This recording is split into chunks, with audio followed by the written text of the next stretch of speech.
സംഖ്യ 15 1 മുതൽ 41 വരെയുള്ള വാക്യങ്ങൾ. കർത്താവിനുള്ള കാഴ്ചകൾ. കർത്താവ് മോശയോട് അരുളിച്ചെയ്തു, ഇസ്രായേൽ ജനത്തോട് പറയുക, നിങ്ങൾ അധിവസിക്കാൻ ഞാൻ തരുന്ന ദേശത്ത് നേർച്ചയോ സൗഭീഷ്ട കാഴ്ചവസ്തുവോ നിർദ്ദിഷ്ടമായ തിരുനാളുകളിൽ അർച്ചനയോ ആയി കർത്താവിന്റെ മുമ്പിൽ പരിമളം പരത്തുന്നതിന് കന്നുകാലികളിൽ നിന്നോ ആട്ടിൻപറ്റത്തിൽ നിന്നോ ദഹനബലിയോ മറ്റു ബലികളിലോ നിങ്ങൾ അർപ്പിക്കുമ്പോൾ വഴിപാട് കൊണ്ടുവരുന്ന ആൾ അതിൽ 1 ഹിൻ എണ്ണ ചേർത്ത് 10 ഏഫ നേരിയ മാവ് ധാന്യബലിയായി കൊണ്ടുവരണം. ദഹനബലിയോടും മറ്റു ബലികളോടൊപ്പം അർപ്പിക്കേണ്ട ബലിക്ക് ആട്ടിൻകുട്ടി 1 4 ഹിൻ വീതം തയ്യാറാക്കണം.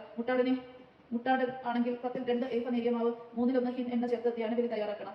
പനിയ ബലിയിലേക്ക് 3 ഹിൻ വീന് സൗരഭ്യമായ കർത്താവിന് അർപ്പിക്കണം. കർത്താവിന് നേർച്ചയോ സമാധാന ബലിയോ സമർപ്പിക്കാനായി ഒരു കാളയെ ദഹനബലിയോ മറ്റു ബലിയോ ആയി ഒരുക്കുമ്പോൾ 1/2 ഹീൻ എണ്ണ ചേർത്ത് 10 3 ഏഫ നേരിയ മാവ് ബലിയായി അർപ്പിക്കണം. ദഹനബലിയോടൊപ്പം കർത്താവിന്റെ മുൻപിൽ പരിമളം പരത്താനായി 1/2 ഹീൻ വീന് പനിയ ബലിയായി അർപ്പിക്കണം.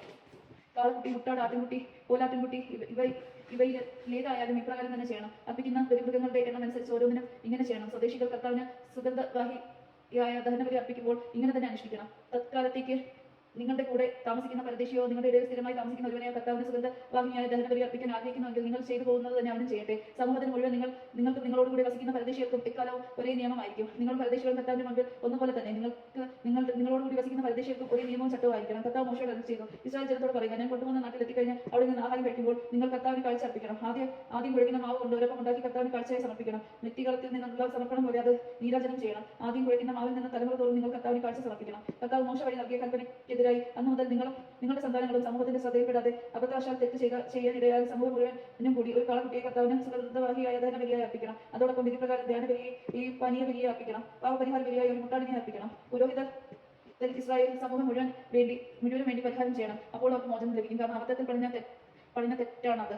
അതിനവർ കർത്താവിന്റെ ദഹനബലിയും പാവപരിഹാര ബലിയും സമർപ്പിച്ചു. ഇസ്രായേൽ സമൂഹത്തിനും അവരുടെ ഇടയിലെ വിദേശികൾക്കും മോചനം ലഭിക്കും. ജനങ്ങളെല്ലാം തെറ്റിയിൽ ആയിരുന്നല്ലോ. ഒരാൾ അറിയാതെ തെറ്റ് ചെയ്തു പോയാൽ അവൻ പാവപരിഹാര ബലിയായി ഒരു വയസ്സുള്ള പെണ്ണാടിനെ കാഴ്ചവെക്കണം. മനഃപൂർവ്വമല്ലാതെ തെറ്റിന് പുരോഹിതർ തർക്കസന്നിധിയിൽ പരിഹാരം അനുഷ്ഠിക്കട്ടെ, അവന് മോചനം ലഭിക്കും. അറിയാതെ ചെയ്യുന്ന തെറ്റിന് ഇസ്രായേൽക്കാരന് അവരുടെ ഇടയിൽ വസിക്കുന്ന വിദേശിക്കും ഒരേ നിയമം തന്നെ. കരുതിക്കുട്ടി തെറ്റ് ചെയ്യുന്ന സ്വദേശിയും വിദേശിയും കർത്താവിനെ അധിക്ഷേപിക്കുന്നവനും അവന്റെ ജനത്തിൽ നിന്ന് വിജയിക്കണം. അവൻ കർത്താവിന്റെ വചനത്തെ നിന്ദിക്കുകയും അവിടുത്തെ കൽപ്പനകൾ ലംഘിക്കുകയും ചെയ്യുന്നതുകൊണ്ട് അവന് തീർത്തും പുറന്തള്ളണം. സ്വന്തം അകൃത്യത്തിന്റെ ഫലം അനുഭവിക്കണം. സാപത്ത് ലംഘനം. ഇസ്രായേൽ ജനം മരുഭൂമിയിൽ കഴിഞ്ഞിരുന്ന കാലത്ത് ഒരാൾ സാപത്ത് നാളിൽ വിറക് ശേഖരിച്ചു. അത് കണ്ടവർ അവനെ സമൂഹത്തിന് മുമ്പിൽ മോശയോട് അഹരോന്റെ അടുത്ത് കൊണ്ടുവന്നു. എന്ത് ചെയ്യണമെന്ന് വ്യക്തമായി കാത്തിരുന്നത് മൂലം അവർ അവനെ തടവിൽ വെച്ചു. അപ്പോൾ കർത്താവ് മോശയോട് അരുളിച്ചെയ്തു, ആ മനുഷ്യൻ വധിക്കപ്പെടണം. പാളയത്തിന് പുറത്ത് ജനം ഒന്നു ചേർന്ന് അവനെ കല്ലെറിയട്ടെ. കർത്താവ് കൽപ്പിച്ചതുപോലെ ജനം പാളയത്തിന് വെളിയിൽ വെച്ച് അവനെ കല്ലെറിഞ്ഞു കൊന്നു. കർത്താവ് മോശയോട് അരുളിച്ചെയ്തു, എക്കാലവും തങ്ങളുടെ വസ്ത്രത്തിന്റെ വിളുമ്പിൽ തൊങ്ങലുകൾ പിടിപ്പിക്കാനും തൊങ്ങലുകളിൽ നീല നാടകൾ കെട്ടാനും